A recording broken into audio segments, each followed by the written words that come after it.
On the morning of August 2nd, 2017, two men sat together laughing inside of a bar in a tiny village in northern France. The men were named Lucien Perrault and Olivier Boudin, and even though there was a massive age difference between them, Lucien was 69 years old and Olivier was 38 years old, the two were totally inseparable, to the point where the people in the village referred to them as father and son. Lucien had spent his whole life working in manufacturing in a nearby city, but just 4 years earlier, he had finally retired and he had moved into a small home inside of this northern French village. But when he had first moved into this new home, he had been very lonely and sad. Lucien was divorced, he struggled with alcohol, and he had had a really tough life, and he just wasn't doing well. But when he met Olivier, his whole life turned around. When the two met, Olivier also was kind of like a down on his luck guy. He was struggling with some health issues that made it hard to work, and so for years he had been bouncing between the nearby city and this village in northern France looking for work somewhat unsuccessfully. And so when these two happened to connect, it's like they bonded over having kind of difficult lives. And for Lucien, what really mattered to him was Olivier, despite being so much younger than him, did not treat Lucien like he was this dried up, worthless old man. He treated Lucien like a peer.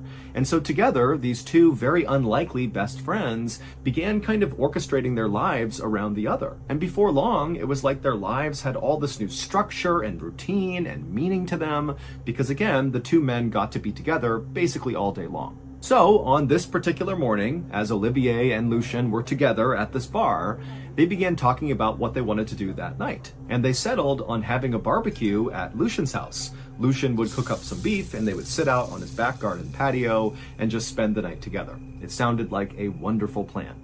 And in fact, the bartender would say that when Olivier and Lucien finally left the bar that day, that he recalled overhearing them being so excited about this particular barbecue. And so that evening, Olivier and Lucien arrived at Lucien's house and they went out to the back patio where Lucien had already draped a nice tablecloth over this small round table. It was a red and white checkered patterned tablecloth, and on this table was an open bottle of wine and some cheese and a baguette. And so Olivier, he sat down and began enjoying some wine and bread, and Lucien walked over to the grill and began cooking up the beef. Lucien had a neighbor. We're going to call her Marie because we don't actually know her real name. And Marie's second floor window overlooked Lucien's garden patio where the two men were having this cookout. And so that night, Marie did glance out and saw the two men kind of listening to music and goofing around. And she was used to them spending lots of time together. And she was also used to them staying up late at night. And so she figured, tonight's going to be another one of those nights where these guys are up late, having wine, celebrating, whatever. She was just going to shut the window and try to ignore the noise coming in and just let them do their thing. And so eventually Marie would do that. She would go to bed to the sound of music coming from next door and the sound of men talking. And then the next morning, when Marie got up around 6 a.m., she looked out that window again and frankly was not that shocked at what she saw. Lucien was still just sitting at the table, looking like he could be eating some bread or still drinking wine, and Olivier had clearly passed out on the ground. Now, Marie didn't judge. She knew these two liked to stay up late and drink and do stuff like this, and so she thought, you know what? None of my business. Then at 9 a.m., so 3 hours after Marie had first woken up, she left her house to go to another neighbor's house to feed their chickens while they were away for the day. As she passed by Lucien's house, she glanced into his back garden patio, and she saw Lucien was still just sitting at the table, and Olivier was still passed out on the ground. It was like they hadn't moved for 3 hours. But again, Marie's thinking, none of my business. And so she just kept on going, went to her neighbor's house and fed the chickens. But when Marie came back to her house 3 hours later around noon, she looked again into Lucien's backyard and she saw the two men still had not moved. Lucien is sitting at the table and Olivier is laying on the ground. And suddenly Marie's thinking, wait a minute, the sun is high in the sky right now. These guys aren't moving. They're going to get heat stroke. We got to do something about this. And so she yelled out to Olivier and Lucien, but she got no response. And so Marie just walked into Lucien's backyard, and as she got closer and closer to the two men, she realized that they were not moving at all. Like they were not breathing. Something was horribly wrong here.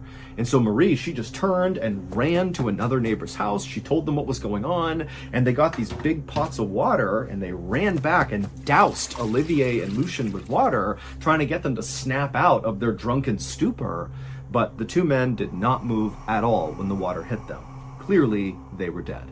The next day, the local prosecutor announced there was going to be an investigation into the two men's deaths, which were being classified as criminal acts. And the prosecutor also said that it seemed like Lucien and Olivier died at the same time, and so most likely this was either a double homicide or a murder-suicide, and the primary theory as to what killed the two men was poison put in their food. And so police sent off the canned beans the two men were eating to this institution in Paris to test it for something called botulism, which is a deadly toxin that will grow inside of canned foods, but it came back negative.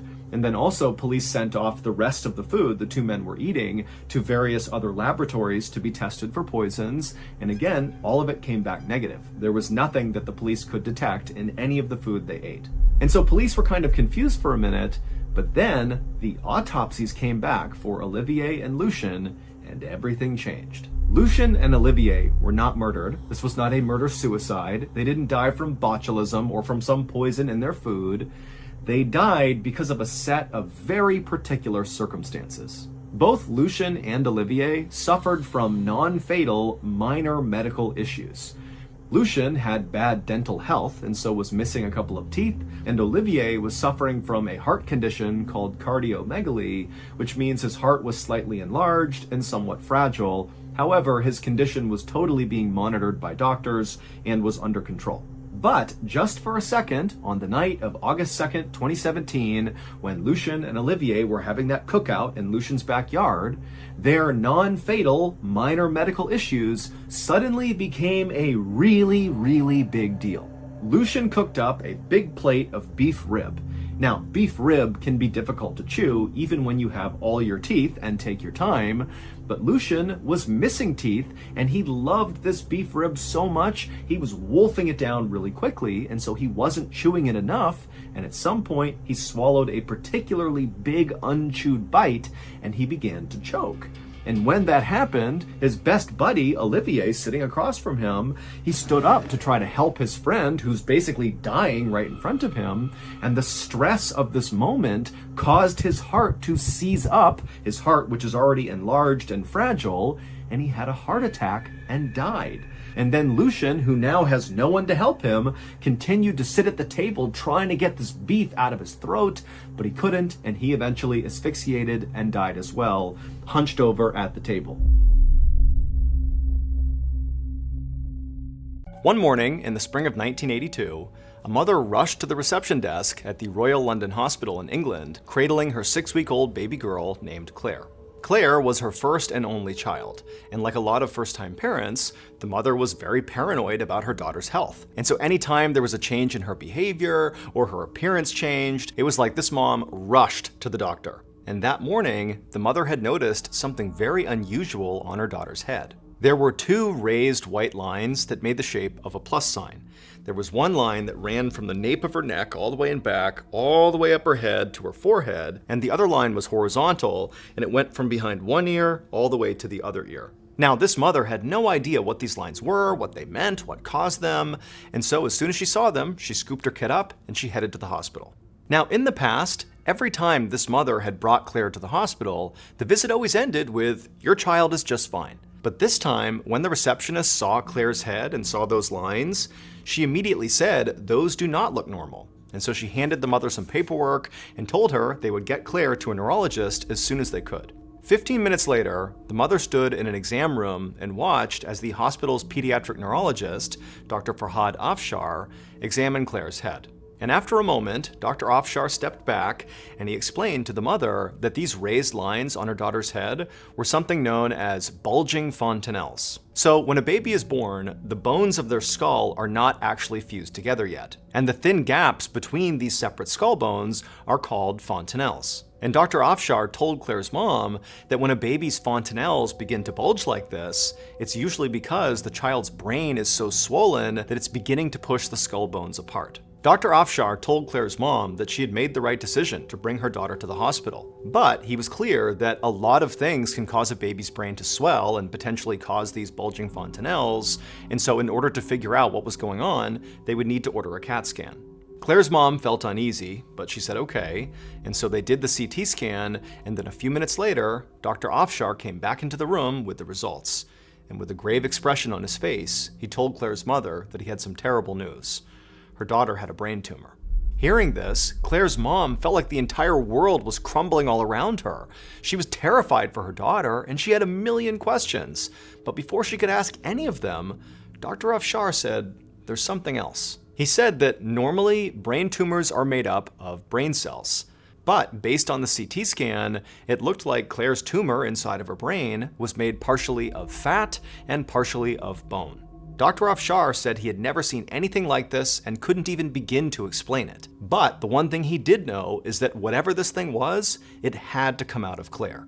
Leaving it inside of her head could at a minimum cause serious neurological damage, or at worst could even kill the child. So Dr. Afshar told Claire's mom that she only had really one option. Claire needed brain surgery. Even though the operation was very risky for a child as young as Claire was, it was the only way they could figure out what this mass actually was, and it was the only way to get it out.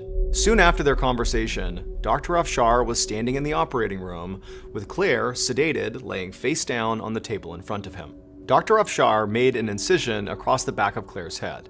Then he cut a rectangle into her skull, essentially creating a small door. He opened up that door to see the bottom of Claire's brain. He delicately moved the left and right hemispheres of Claire's brain slightly apart so he could reach the section where the tumor was. And that's when he got his first glimpse of this strange mass. He grabbed it with a pair of surgical tongs and gently tugged, and he was surprised at how easily it began to slide out. And slowly it came into the light. And when Dr. Afshar finally got a full look at what this thing was, he was so stunned he just froze, staring at this thing that seemed impossible. And so after setting this strange mass aside, Dr. Afshar closed her skull, stitched her head up, and then sent her to the pediatric ICU. Claire laid unconscious in a hospital bed with her mother by her side for weeks. Meanwhile, Dr. Afshar ordered a genetic test on the mass he had removed from Claire's brain. And it turned out Claire was not an only child like her mother thought. She was actually a twin. And the mass that Dr. Afshar had removed from Claire's brain was her twin sibling's fetus. Claire had an extremely rare condition called fetus in fetu.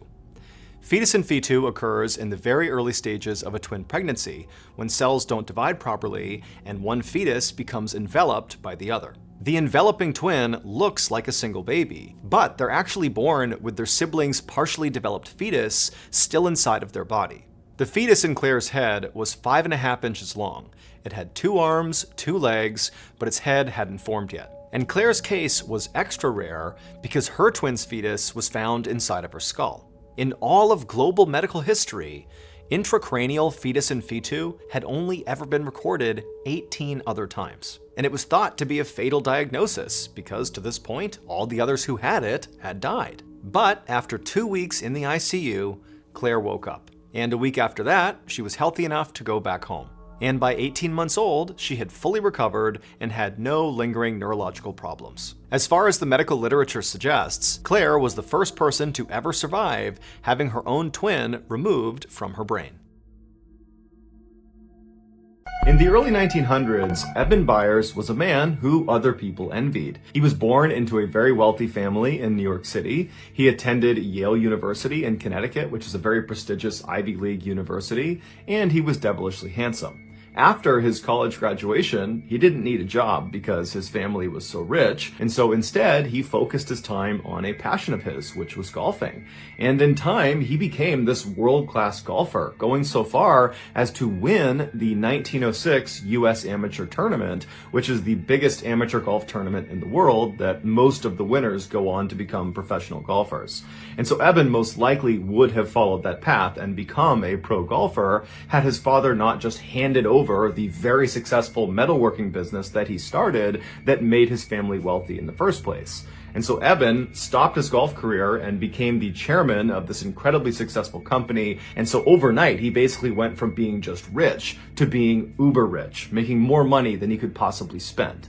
But Eben did attempt to spend his money. He pretty much immediately began buying up luxury properties all over the country. He bought horse racing stables in the United Kingdom and in America, and he bought an entire luxury box at Forbes Field, which is where the Pittsburgh Pirates professional baseball team used to play.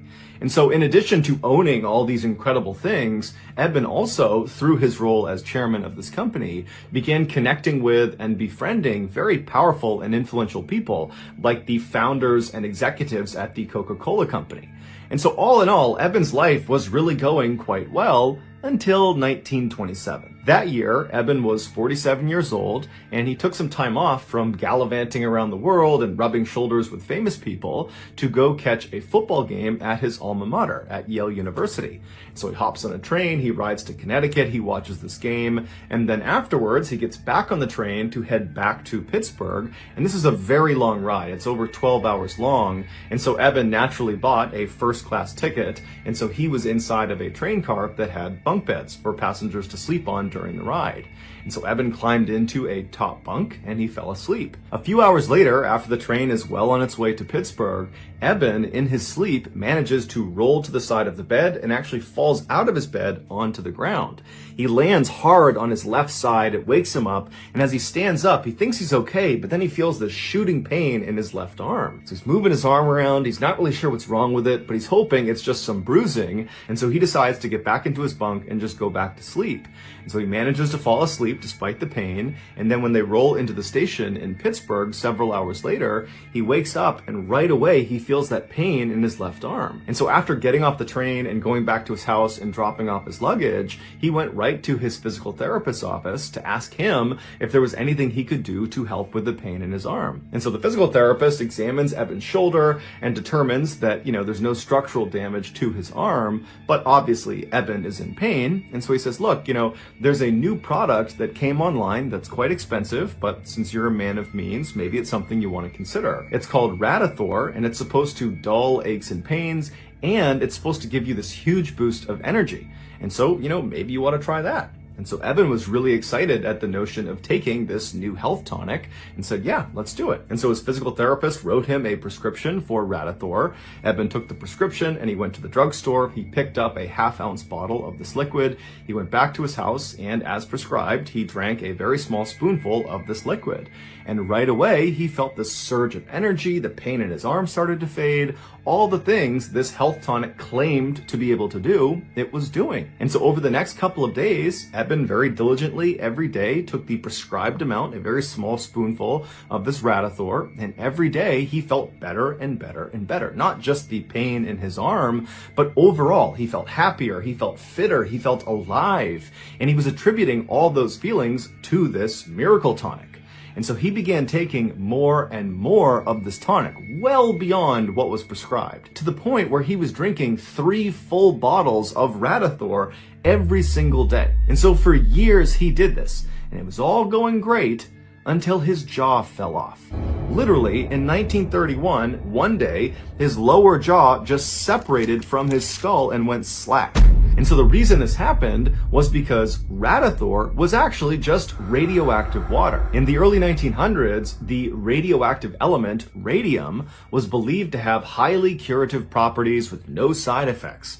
And so naturally, at the time, dozens of health products were created with radium being their main ingredient. And Radathor was one of those products. It was literally just water and radium. And so after consuming over 1,400 bottles of Radathor over a 3-year period, Eben's body was finally just starting to disintegrate from the inside out. After he had his jaw surgically removed, along with large portions of his upper jaw, the rest of his body also just began to crumble. And so by the end of 1931, when his story was making headlines all around the world about the dangers of Radathor and really more specifically the dangers of radium, Eben had become completely bedridden and his skull was now beginning to disintegrate. There were holes forming all over his skull that were exposing portions of his brain. And so by 1932, Eben was dead. Eben was buried in Pittsburgh, and he was buried inside of a lead-lined coffin that was designed to absorb any of the radiation emitting from his bones. And then 30 years after he was buried, so in 1965, scientists actually exhumed his skeleton to see if it was still emitting radiation. And they determined it was still emitting the same levels of radiation as when he died. And they actually would ultimately figure out that radium, this radioactive element, has a half-life of 1,600 years. So what that means is Eben's body will remain highly radioactive for centuries. Here is a picture of Eben with his jaw surgically removed. It was taken shortly before he passed away. On the afternoon of June 15th, 1988, a man named Keith Reinard drove down the main street of a tiny town called Silver Plume, which is located in the Rocky Mountains of Colorado. In his car was everything Keith would need to live for the next 3 months. Silver Plume was the kind of place that most people would just pass by on the highway without even considering stopping. It was kind of a no-name town in the middle of nowhere. In the 1800s, it had been a booming mining town. However, now all but 140 of its residents had either died or moved away. In fact, Silver Plume was considered a living ghost town because of how close it was to being totally abandoned. But this emptiness and kind of middle of nowhere-ness was exactly what appealed to Keith about this town. Keith was 49 years old and lived over 1,000 miles away to the east in a suburb of Chicago, Illinois. And Keith had a great life. He was married with 2 kids, a boy and a girl. He had a good job working for a newspaper covering high school sports, and he had a beautiful house. But for Keith, he felt like as good as his life looked on paper, it was missing something. There was one thing he had always wanted to do, but had always put off doing, and that was to write a book. And not just any book, a book that lots of people were going to read, a great American classic. That's what he wanted to make. But there was just one problem. Keith had no idea what this big book was going to be about. And that was why he had come to Silver Plume. Keith had taken a 3-month leave from his job and left his wife and his kids and the city all behind to come out to this town to hopefully, in this new, peaceful, quiet environment, find the inspiration he really needed to not only discover what this book would be about, but to sit down and actually write it. Keith's wife had not been happy about this plan, him kind of being gone for 3 months, not providing any income, not helping with the kids. But she could tell Keith really felt like he needed to do this, and so she gave him her blessing. After arriving on Main Street in Silver Plume, Keith looked up and he saw KP Cafe off to the right. It was a weathered old building that looked like it was straight out of a cowboy movie, and this cafe was exactly the landmark that Keith had been looking for. And so he pulled his car over on the side of the road, he got out, he stretched, and then he began walking towards this cafe. This cafe was the big hangout spot in Silver Plume for all of its 140 residents, and the reason Keith knew this was because his best friend from high school, Ted Parker, owned KP Cafe. Ted had actually been the person who inspired Keith to come to Silver Plume in the first place. He had told him about how peaceful and serene this place was, the best environment for a writer.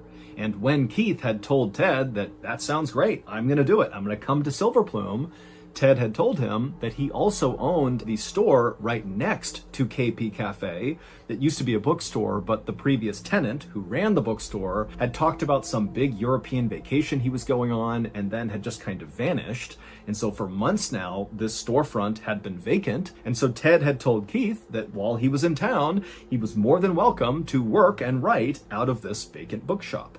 And so Keith, after walking up to the front window of KP Cafe, he looked inside and didn't see Ted, and so he decided he would take a moment and walk over to this vacant bookshop that would be his office. So he went next door, he pulled out the key that Ted had already sent him in advance, he unlocked the door, and he went inside. And right away, Keith was struck at what he saw. I mean, the place was full of books. Some piles of books were higher than his head, and many of the books looked rare and expensive.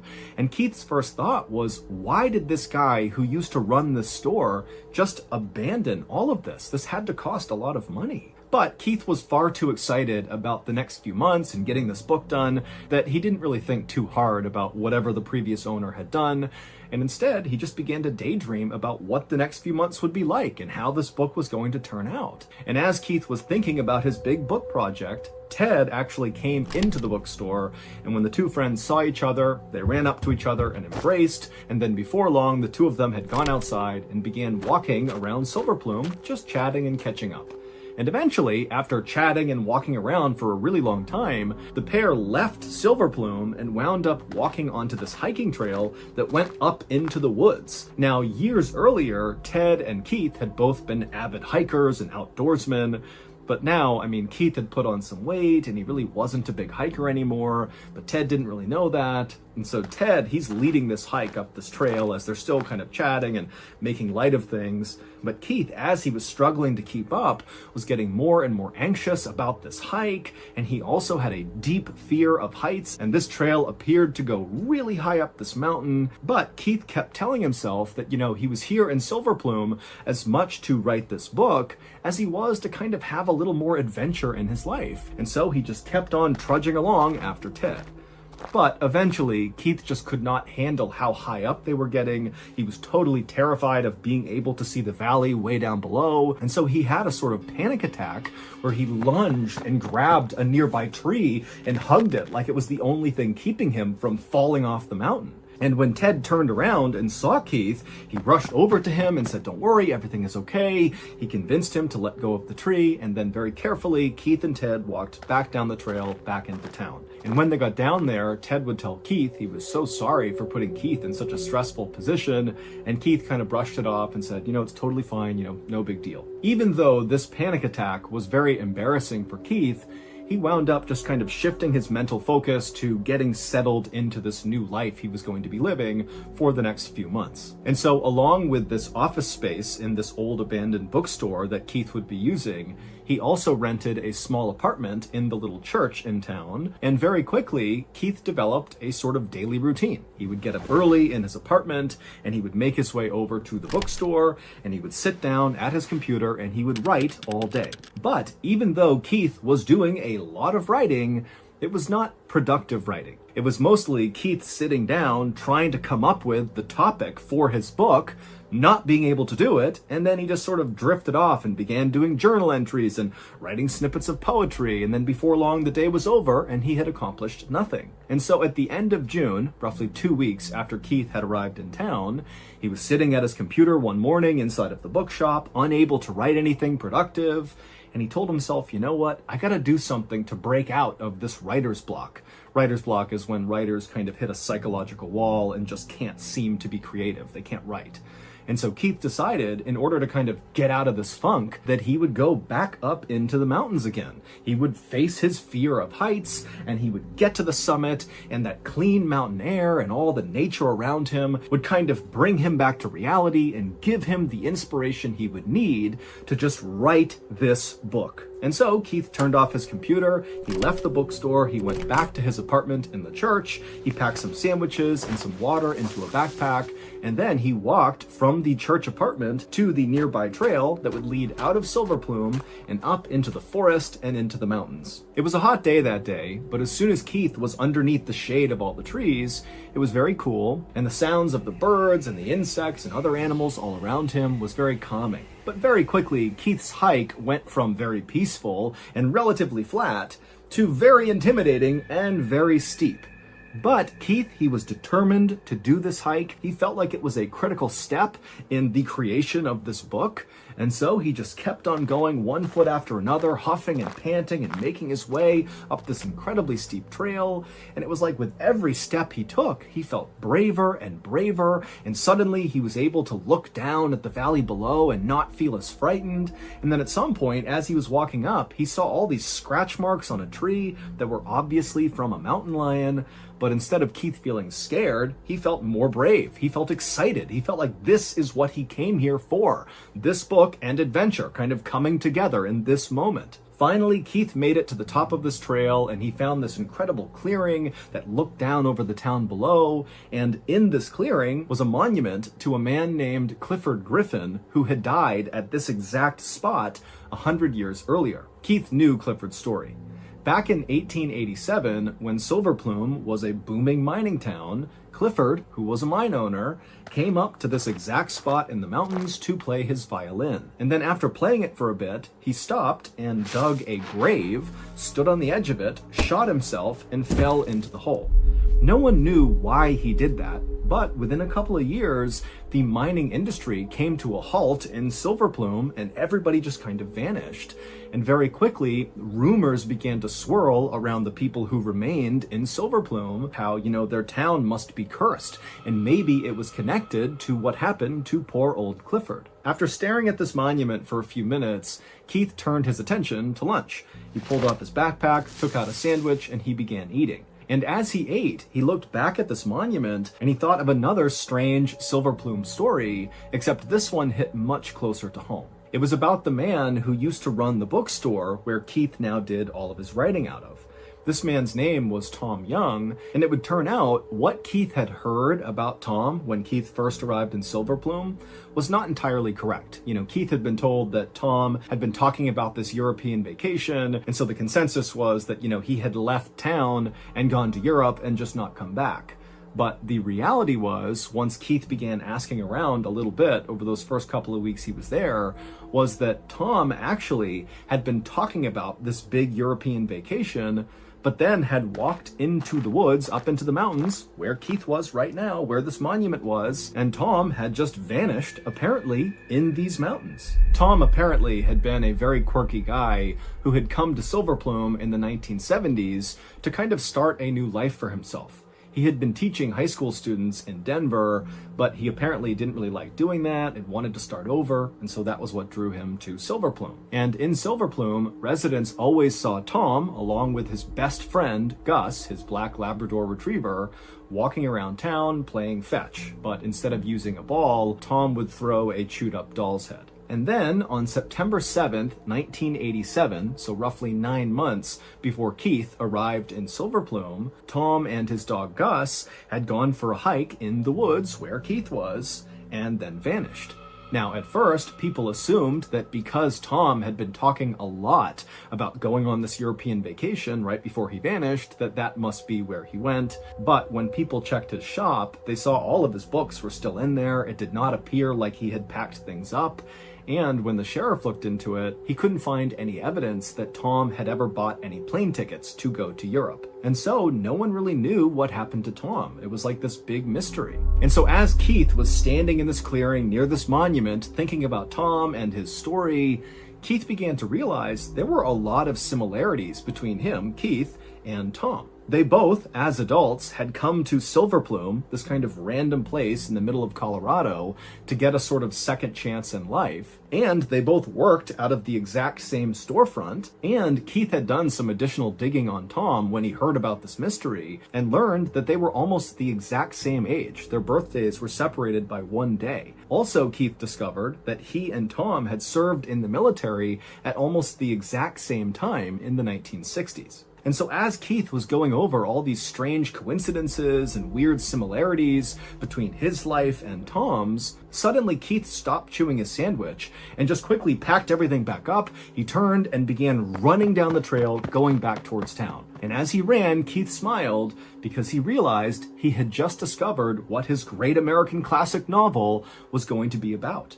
It was going to be about Tom. For the entire month of July, all Keith did was write. He was in his office 7 days a week typing away, and then at night when he went back to his apartment, his neighbors would see the lights on all night long. At the end of July, so by this point Keith has been living in Silver Plume for about a month and a half, 2 hunters from Silver Plume began hiking up that same mountain trail that led up into the mountains and into the forest that Keith had gone on recently and found his inspiration for his novel. And so these 2 hunters, they're making their way up the trail, and at some point they leave the marked trail and begin kind of meandering through the trees. And as they're walking, they're kind of looking for a clearing to set up for the day. And at one point, one of the hunters happens to look up and he sees there's this really bright white thing sitting at the base of a tree in a clearing. And so these two hunters make their way up to this bright white thing, and as soon as they're looking down at it, they realize they have very likely stumbled on a crime scene. At their feet was this green tarp that was partially exposing this white skeleton underneath.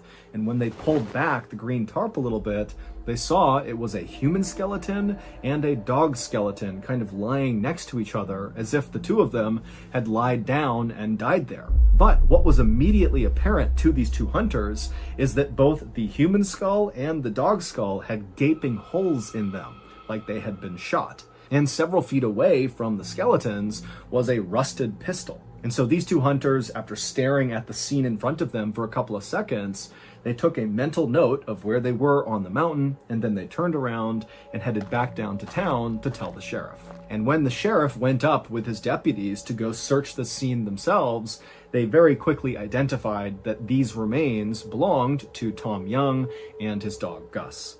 And the sheriff also found out that that pistol that was found several feet away from the two skeletons had been purchased by Tom just a few days before he had vanished. And so the sheriff decided that what must have happened is Tom brought his dog up into the mountains, and after shooting his dog, Tom turned and shot himself. This was a suicide. Case closed. But this explanation didn't make any sense to the people of Silver Plume. First of all, Tom loved his dog Gus. Gus was basically like his child because Tom didn't have any other family, and so why would he hurt his dog? Also, Tom was not acting remotely like someone who was going to commit suicide in the days leading up to his death. People saw him at the grocery store buying a whole bunch of groceries. He talked endlessly about how excited he was about this big European vacation. And then there was this one other thing that also made suicide seem very unlikely.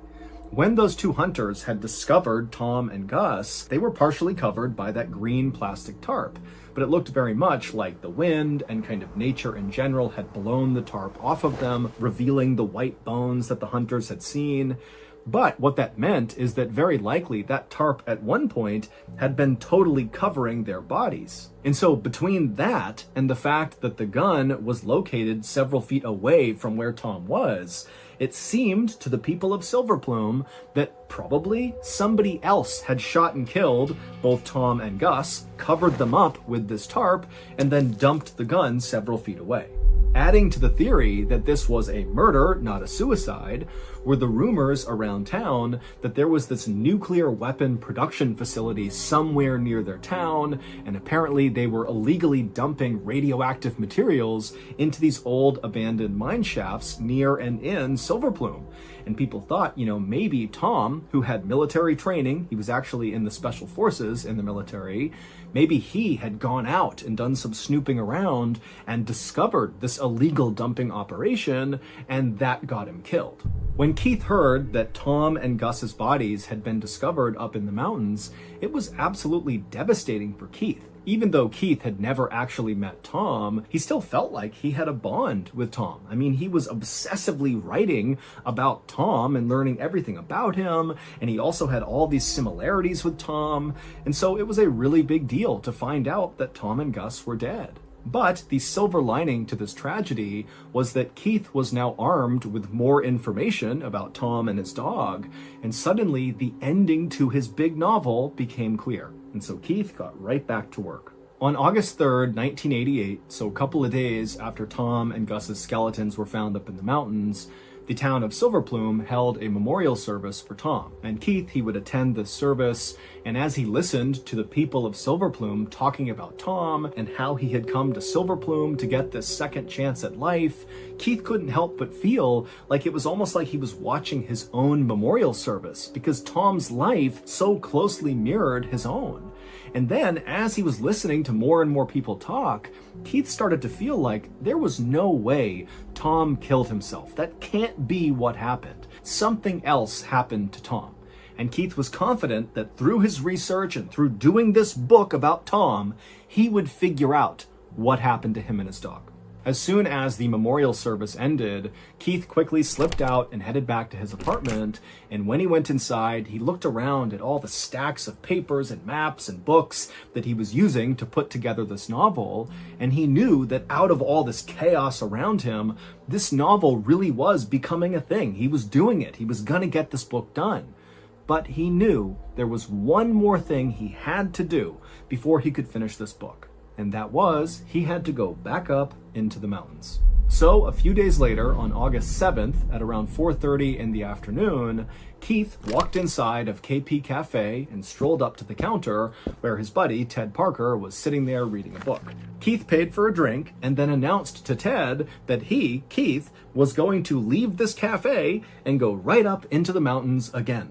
And so as Keith told Ted his big plan for this hike he was going to go on, Ted just felt totally confused. Ted's looking at Keith knowing this guy is not a confident climber. I mean, they had gone on that one hike partway up the mountain, and Keith had had a panic attack and had to go back down again. Also, at the top of the mountain, it was like 12,000 feet of elevation where the temperatures would be near or below freezing. And here Keith was just wearing a flannel shirt and jeans. He had no other equipment with him, no other warm clothes. Also, the route that Keith was describing to Ted would take at least 6 hours round trip. And it's 4:30 p.m. now. And so Ted's thinking, Keith is going to get trapped up in the mountains in the middle of the night. And so Ted finally says to Keith, "I hope you're joking." But Keith would say, "I am not joking. And in fact, I'm leaving right now." And then before Ted could even protest, Keith turned around and while sipping his drink, just casually walked out of the store and began heading towards the mountains. And Ted, he thought about stopping Keith and really talking some sense into him and getting him not to do this hike. But ultimately, Ted decided to do nothing, and he told himself that he would just check on Keith the next day. And so the next morning, Ted, instead of going to his cafe, went first to the bookstore next door to see if Keith was in there. But when he got to the door, it was clear Keith was not inside and the door was locked and everything was dark. And so, trying not to panic, Ted hopped right back into his car and he drove over to the church apartment where Keith had been staying. But again, Keith was not there.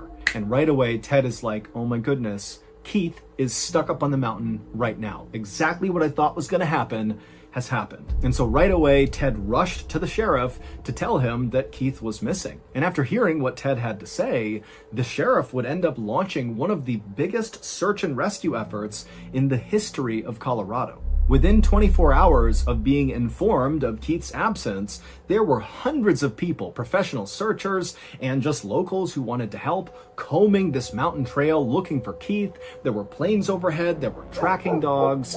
I mean, this was a really big deal. And by this point, Keith was very well known in Silver Plume. It's a tiny place. Everybody knows each other, and everyone knew that, he was working on this big book.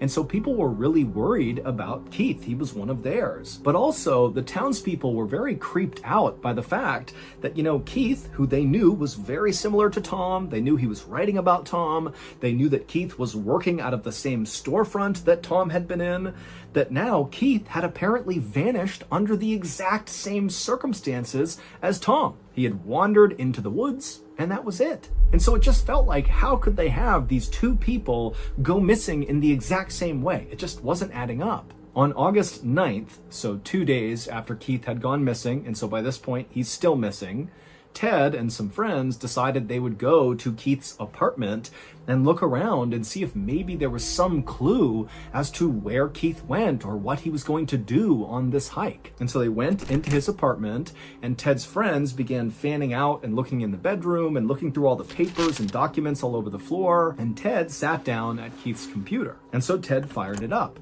And as soon as it loaded, there was just this one document on the desktop, and it was the book that Keith was writing.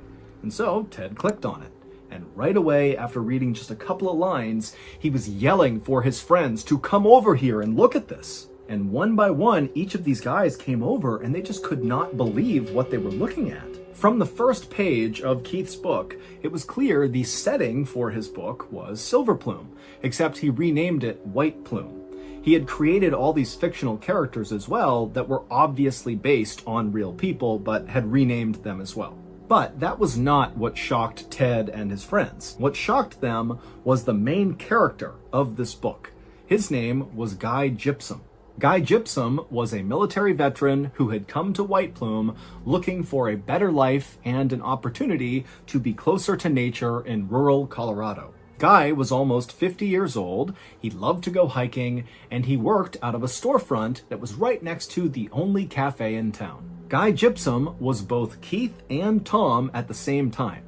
Keith basically had taken Tom's life and Keith's own life and merged them to create this composite character. And when Ted and his friends scrolled to the bottom of this document, they realized that Keith had written an ending for Guy Gypsum's character. These are the final words in this document. Guy Gypsum changed into some hiking boots and donned a heavy flannel shirt. He understood it all now, and his motivations. Guy closed the door and then walked off towards the lush, shadowless Colorado forests above. 5 days later, the search for Keith was called off. He was never found. Some people say Keith wandered up into the mountains and accidentally died of exposure, and someday we'll find his remains somewhere in the forest. But others say, after reading that final line in Keith's book, that Keith did all this on purpose. I mean, he literally lived out the final part of his book. He put on his boots and his heavy flannel shirt and his jeans, and he wandered off into the lush, shadowless Colorado forest above and killed himself in order to perhaps get closer to Tom Young, the man he had kind of become obsessed with after learning they were so similar, and the man he kind of like meshed his own life with and created this weird composite character of these two lives. I mean, it seemed like a guy that had kind of spiraled into madness in writing this book and decided that death was the only way to finish the novel. And still others say, maybe there really is some kind of secret illicit operation happening in or around Silver Plume. Maybe it's that radioactive waste getting dumped into the mines that, Tom discovered and that got him killed. And Keith, in researching Tom, also discovered this illegal thing and that got Keith killed as well. But all of those things are just theories because today, officially, there is no answer as to what happened to Keith. His case is still open.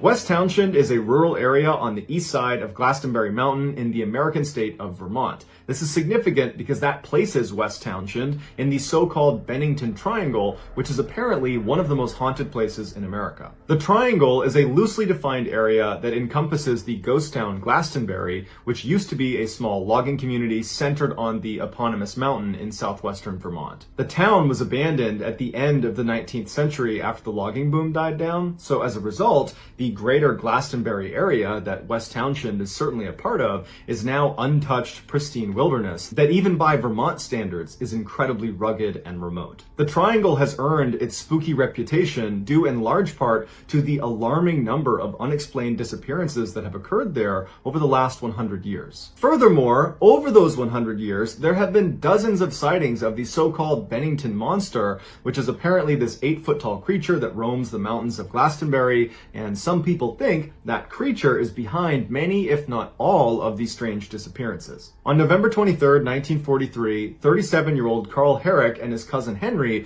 decided to go to West Townshend to do some deer hunting. At some point during their hunt, the pair got separated, and Henry spent some time yelling for Carl and looking around for him, but he couldn't find him, and so he assumed he must have gone back to their camp. But when Henry got back to camp, it was empty, and Henry waited around for a little while for Carl, but he had this sinking feeling that something was wrong, and so relatively quickly, he left to get police. Police show up, they launch the search. For 3 days, they combed the entire area, and there was just not a sign of Carl anywhere. On the third day, Henry discovered Carl's body. He was lying motionless, face down in a clearing in the woods. Initially, Henry thought maybe he was still alive, so he ran over to him and rolled him over, and very quickly realized that no, Carl was deceased. However, there weren't any obvious injuries to Carl's body. He had some minor scratching on his arms and on his hands, but that was about it. Henry looked around the area and he found Carl's rifle that was loaded leaning up against a tree 70 feet away from where Carl was. Next to his rifle on the ground was an expended shell casing. Also, around Carl's body were apparently huge bear tracks. The official cause of death was baffling. Carl, apparently, was squeezed to death to the point where his rib broke and punctured his lung. So the theory became, Carl must have been out here by himself. He encountered a black bear. He fired one shot at the black bear. Thinking it was down, he walked over to check, and the bear attacked him and squeezed him and killed him. The end.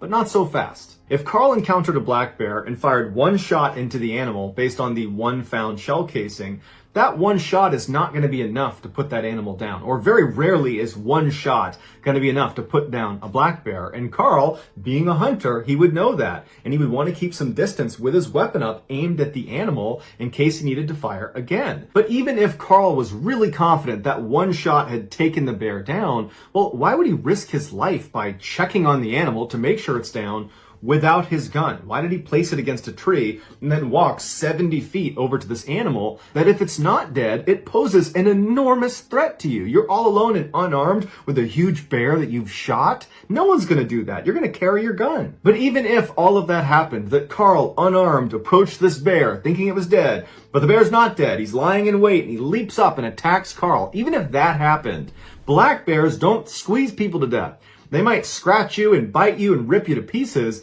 but they don't squeeze you to death. And Carl only had light scratching on his wrists and on his hands. He did not have any signs of a traditional bear attack. So either this is the first time in the history of black bears that a black bear squeezed a person to death, or something else squeezed Carl. But what kind of an animal is, one, so strong it can squeeze a man's chest to the point where it breaks his ribs, and two, happens to be roaming around the Bennington Triangle? Makes you wonder. On the evening of March 15th, 2018, a 55-year-old man named Gian stumbled out of this fine dining restaurant in downtown Singapore and promptly threw up on the sidewalk. Pedestrians jumped back to get out of the way, and a woman in high heels and a beautiful fancy dress mumbled something insulting about how drunk Gian must be. But Gian was not drunk. He was totally sober, and now he was absolutely mortified. Gian was actually a businessman who was attempting to impress his clients at dinner, but as he had been sitting at the table with his clients, he had started to feel this pressure in his chest that became so intense that at some point he just had to get up and run outside and vomit. And so after Gian had stood up and wiped his mouth, he thought, now that he had been sick and thrown up, that he would feel better. But as he was standing there, he noticed the pressure in his chest had not been relieved at all. And so, as much as Gian wanted to stick around and talk more with his clients, he felt like the only thing he could do now was to go in and politely excuse himself for the rest of the night and just go home and sleep off whatever was going on with him. But when Gian went back into the restaurant and was actually back at his table, before he could even say a sentence to his clients explaining the situation, he was turning around and running back outside and vomiting on the street again. At this point, Gian knew something was definitely wrong, and so he didn't have time to tell his clients what was going on. He just needed to get to a hospital. And so he sprinted across the street, got in his car, and began driving. When he got to the hospital, he was so scared about what was happening to him that he actually parked his car crooked in the spot and left his door open as he sprinted towards the emergency room. And then once he was inside the hospital, he ran up to the receptionist and tried to tell them what was going on, but he literally couldn't speak. And then he just collapsed in a chair right nearby. Now, the hospital was extremely busy, but all the nurses could tell whatever was going on with this man, it could not wait. And so they ran over to him, they lifted him up, they put him on a stretcher, and they wheeled him into a private exam room. And then once he was in there, they began taking his vitals, and also they began assessing him, looking for some sort of trauma on the outside of his body that could explain what was going on with him, but they couldn't find anything. And so after they were sure that Gian was stable, he was breathing okay, his heart rate was okay, he just couldn't speak, but he was going to be okay, the team decided that the next thing they should do would be to give him a CT scan. A CT scan is a specialized type of imaging that can show what's going on inside someone's body. It's like a really detailed X-ray. And after they gave Gian a CT scan, his results were baffling. There was this solid, fairly large, white object that was lodged at the base of Gian's esophagus. Your esophagus sits below your throat and above your stomach. It's basically the tube that food goes through to get to your stomach. But whatever was stuck inside of Jian's esophagus was not something that looked like food. It actually kind of looked like a human hand. Now, the doctors had no idea what this thing was, and you gotta remember that they really don't have much information here. All they know is this middle-aged guy who's dressed really well has come running into the hospital, he can't speak, and he's collapsed. And here we are, he has this obstruction in his esophagus. And so even though the doctors really had no idea what they were dealing with, what they knew is they had to get this foreign object out of Jian. So they wheeled Jian into the operating room for emergency surgery, and then at some point a doctor came in with this long skinny tube that had a camera at the top of it. Their first step for this operation was putting this camera down into Jian to see what this thing was that was stuck inside of his esophagus. And so after Jian was prepped for surgery, the doctor with this camera began snaking it down Jian's throat until finally the camera could actually see this white object in his esophagus. And when the camera revealed what this thing was, the entire medical team in the operating room just gasped. They could not believe what they were looking at. To understand what they were looking at, we have to go back several hours. That night, Jian had decided he really wanted to impress his wealthy clients. And so he had decided to take them to this very special restaurant that none of them had been to, and he wanted them to try a very special and very rare dish that this restaurant sold. It was called sanakji. Sanakji is a Korean delicacy that is very popular in certain circles. But it's also very dangerous. Every year in South Korea, at least 6 people die from eating sanakji. Because sanakji is just a living octopus. You literally eat the octopus as it's moving around, and the risk of it getting stuck in your throat is pretty high. And so as Jian is trying to eat this living octopus, the octopus decided it didn't want to be eaten, and so it flailed its tentacles around, and finally its suckers lodged onto his esophagus, and that's where it stopped. Now, we don't know how long this octopus remained alive inside of Jian's esophagus, but we know it was alive at least for a little bit, because after Jian managed to swallow it down, it kept wriggling around and grabbing and trying to escape, and that's what created that intense pressure in Jian's chest and kept causing him to go vomit. And so when the doctors put that camera down Jian's throat, they saw a whole octopus. The octopus was removed from Jian's esophagus, and 2 days later, Jian was discharged, fully recovered. It's unclear if Jian ever tried sanakji again. On February 17th, 2004, shoppers inside of a massive Japanese superstore called Jusco in Wakachi City were suddenly aware of a loud commotion. When they went to investigate, they found a thin young woman with a young baby strapped to her chest, grappling with an older man. Initially, onlookers didn't know what to do. They stood there shocked at what they were seeing. Then the woman yelled out, "Thief!" The man she was fighting with was in his late 60s, and he had pinned the woman and her baby up against this bank of ATMs, and his fists were clenched like he was holding whatever it was he took from her. 3 men from the crowd immediately jumped into action and wrestled the man off of the woman and pinned him to the ground and began trying to pull his hands open to take out whatever he had stolen from this woman, but the man would not unclench his fists. And so these 3 men yelled out to the police that happened to be nearby. They ran over and jumped on top of this guy and handcuffed him. And the man, as he's laying on the ground, is yelling out that he did nothing wrong. And then onlookers would say he began moaning very strangely before he began violently vomiting before falling unconscious. While the police waited for emergency services to show up and take this man to the hospital, they were able to open up his fists and discovered the only thing he was clutching was his own bank card that was now bent in 3 places. The wallet he had on him belonged to him, and the bags that were lying on the ground all around him only contained some pet supplies that he had recently purchased. It did not appear he had actually taken anything from this woman. And speaking of this woman, the police were so caught up in the chaos of the moment that they hadn't even thought to look around for the victim to see if she was okay. So they poked their heads up and start looking around the crowd for this woman, but she's nowhere to be seen. And so they asked the crowd, do we know who she is or where she went? And nobody knew. The police did think it was odd that this woman had walked off without talking to them first, but they figured if she walked away, then everything must be fine. And so they labeled the incident an attempted robbery, and they closed the case. The following day, the older man, who became known as Mr. A by police, died at the hospital as a result of heart failure caused by extreme stress. When the police found out about this, they simply went into the case file, updated it to show the suspect had died, and did not investigate further. But Mr. A's family refused to believe he had just attacked a young woman and her baby. It was completely out of character. He was a gentle retiree who had spent 40 years working for a chemical manufacturer and now was collecting a pension and working part-time as a security guard. He lived with his wife, his children, and his grandchildren, and he lived about a kilometer away from the Jusco, where he had gone that day to get some hamster food for his grandson's hamster. His family pleaded with police to reopen the case and investigate this woman because she must have done something to start this altercation. The police initially resisted, but ultimately conceded and said, okay, we'll check the CCTV camera footage at the Jusco to make sure we didn't miss anything. And what they discovered terrified them. A camera overlooking the ATM bank where this whole scuffle went down picked up this woman about 5 minutes before Mr. A walked into frame. She was standing in a corner just off to the side of the ATMs, and she did appear to have a 2-year-old or 1-year-old strapped to her chest, and she was just standing there motionless with her back to the corner looking down. And then when Mr. A came into frame, he appeared to pull some money out of the ATM. He had bags all over his arms. He turned around after getting his cash and started walking away. And as soon as he does, the woman in the corner suddenly becomes animated. She lifts her head up and walks straight past him, skimming his chest with her hand as she passed.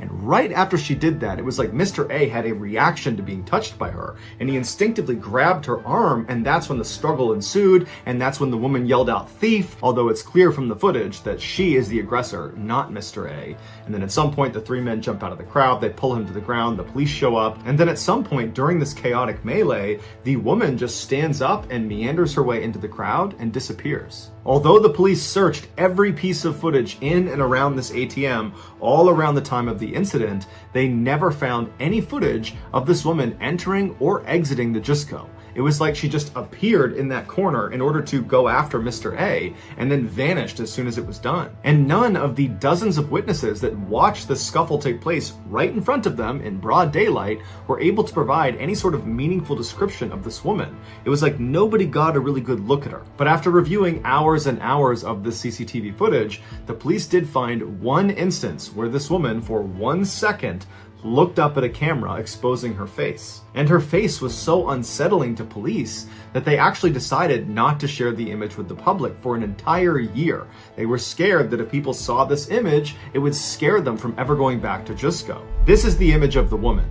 As you can see, her face is totally emotionless, her eyes are blank and downcast. Some have compared her face to a death mask, which is a plaster cast of a dead person's face. Other people have said she doesn't even look human. After seeing the CCTV footage, Mr. A's relatives sued the police for detaining him and pinning him to the ground despite his obvious medical distress as a result of whatever this woman did to him. Eventually, they did reach a settlement, but what they really wanted was an explanation for who this woman was.